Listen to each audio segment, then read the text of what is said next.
Hello, my dear listeners, and welcome to the Healing Station. Here at the Healing Station, we receive healing. We receive healing for physical sickness. We receive healing for financial problems. We receive healing for mental problems. We receive healing for emotional problems, and we receive healing for psychological problems. God begins to do a restoration work in our lives. He begins to build us, to repair our bodies, and to repair our issues, our finances, and He brings restoration into our lives. God begins to do a soothing work in our lives, soothing us, soothing us, soothing us, and curing us, and making us whole again, so that we may enjoy the best of health. Today we're talking about restoration. We're talking about restoration. Joel 2:25. God says, I will restore to you what the cankerworm has eaten. I will restore to you what the locust has eaten. I will restore to you what the palmerworm has eaten. I will restore to you the years that you have lost. The years that you have lost. The years that you have lost. And then he goes on to say in Joel 2:26, he says that we shall eat to our satisfaction. He shall make sure that we have enough food, plenty of food, so shall eat to our satisfaction, and we shall know that God is in our midst. That God is in our midst, and we shall never be ashamed. We shall never be ashamed. God is talking about restoration. Restoration.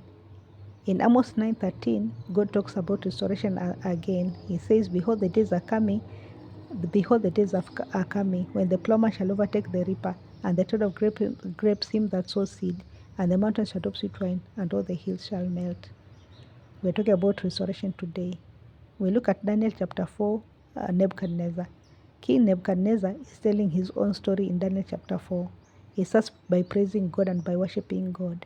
And then he tells us a story. There was this day when he was relaxing in the palace, resting in his house, just having a good time.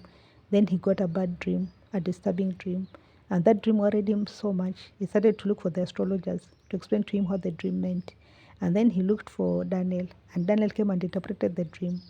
The dream was about a tree, a very big tree, covering the entire earth and reaching almost to the sky. It had many leaves and many fruits. The leaves were fair, and many fruits were in it. And it had big branches. It was a very big tree. And the birds of the air came and lived there, making their nests in there and eating from it. And the animals also ate from it. And actually, it provided food for all. Food for all. But then there came a voice from heaven, a watcher from heaven saying that he's coming down to cut the tree, that the tree is going to be cut and only the stump will remain. And the leaves, and the tree was cut and only the stump remained. The leaves fell to the ground, and the many fruits also fell to the ground. And the animals that had been staying there didn't have a home anymore, and the birds that had been staying there didn't have a home anymore. So Daniel explained the dream, interpreted the dream to King Nebuchadnezzar, and said, You are that tree, you've grown and become strong, and your greatness has grown and reached unto heaven, and your dominion to the end of the earth. But now the tree is going to be cut down. And Daniel advised the king and said, Maybe if you can try to be good to people, perhaps your days of tranquility may be lengthened. But 11 months later, when Nebuchadnezzar was still busy thinking about his many accomplishments, he was boasting to himself that he had done all those beautiful things.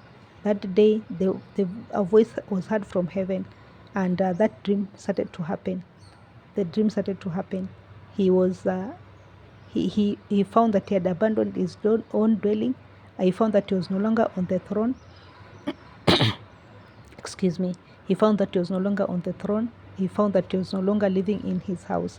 He went and dwelt out there in the vagaries of weather, to face the vagaries of weather, to be rained upon like an animal, walking on all fours like an animal, being rained upon like an animal for 7 times, for 7 times, eating grass like an animal, and he looked terrible. His hair grew so long and ugly and unkempt, and the nails of his fingers also grew like the claws of an eagle.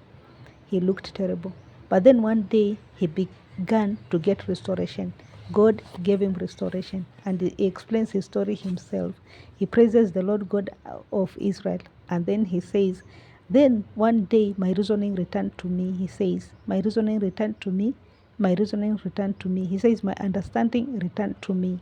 My understanding returned to me. I lifted my eyes to heaven, and my understanding returned to me. And then my reasoning returned to me for the glory of my kingdom. My reasoning returned to me for the glory of my kingdom, and for the glory of my kingdom. Mine honor and brightness returned to me. Mine honor and brightness returned to me. And my counselors and my lords sought with me, and I was established in my kingdom. I was established in my kingdom, and excellent majesty was added unto me, and excellent majesty was added unto me. So now King Nebuchadnezzar is praising the Lord and saying that his understanding returned to him, his reasoning returned to him, the glory of his kingdom returned to him, his kingdom and the brightness returned to him, and his counselors and the lords sought him, and he was established in his kingdom, and excellent majesty was added unto him, excellent majesty was added unto him. And he praises the Lord, and he says, now I Nebuchadnezzar, praise and extol and honor the Lord of heaven, the King of heaven, or I honor the King of heaven, all whose works are truth and whose ways are judgment. And those that walk in pride, he is able to abase. So King Nebuchadnezzar enjoys restoration. He humbles himself. He realizes that God is God. He begins to worship God, and God gives him restoration. After those 7 seasons, or 7 times when he was in trouble, God restores to him his understanding, his reasoning, the brightness of his glory, and his majesty is added unto majesty, his excellent majesty is added unto him. So today we are talking about restoration, and we are saying God is able to do a restoration work for us, and is going to do a restoration work for us. Another person who enjoyed restoration is Mephibosheth. Mephibosheth was the grandson to King Saul. When King Saul died, and when Jonathan died in war, Mephibosheth also became a cripple. And then for very many years, since 5 years old to adulthood, he just led a life of obscurity. Nobody knew that he was royalty. But one day, King David remembered him and brought him into the palace, and gave him back his life, gave him back that life of royalty. He said, from today onwards, you shall eat at the king's table. From today and henceforth you shall eat at the king's table, and the lands of your grandfather Saul shall be restored unto thee, and you shall have servants who will till the land for you. The same servants that used to serve in King Saul's household are the same servants that were given assignment to take care of the land for Mephibosheth, and to make sure that they tended his land and brought the fruit to him, so that he'd have food to eat. So we find that Mephibosheth at long last received restoration for the lands that had belonged to his grandfather Saul. He received restoration for the servants that had been serving in King Saul's household. Also, he received restoration because you're going to serve him now, forever.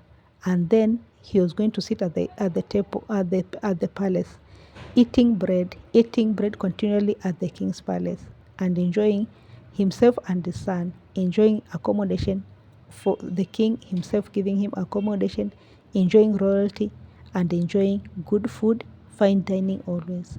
We are going to today we are talking about restoration, and we are saying that we are looking at Nebuchadnezzar, that God gave him restoration, and we are looking at Mephibosheth, that God gave him restoration. And we are saying today at the healing station that God is going also to restore to us what the years have stolen from us, or what the locusts have stolen from us all these years, what the locusts have been eating all these years. We are going to receive restoration. Kindly subscribe, like, and comment and share, and begin to enjoy restoration. Thank you very much. Until next time we meet again at the healing station. Bye bye, and enjoy restoration.